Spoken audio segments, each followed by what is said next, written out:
Now I've got my copy of Pro 2018 open. It's going to draw some exterior walls to create a space. Okay, now I'm going to go over here to the railing wall tool.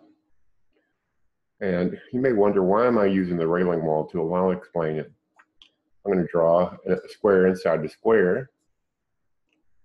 Oops, didn't mean to do that. Okay, a little invisible wall got created, and that's by default. That's supposed to happen. See, I need to turn on temporary dimensions. And I will line this up, make 24 inch. That's an arbitrary figure, 24. Just have it symmetric around the room.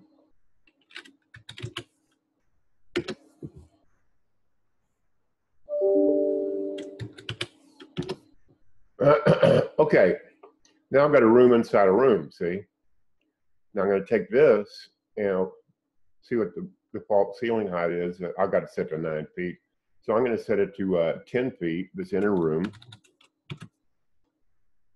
The outer room is still set to 9 feet.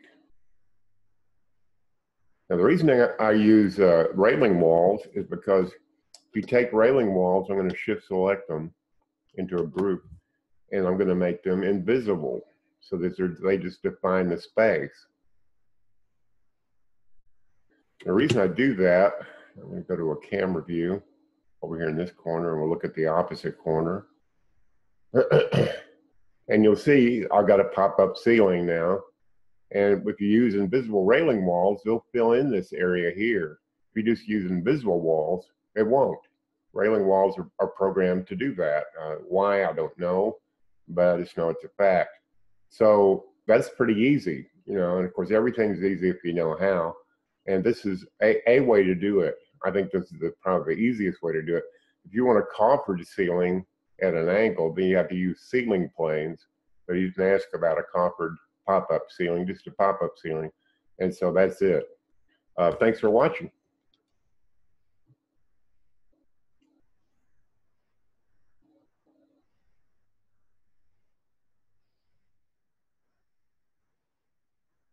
Let me figure out how to turn this off.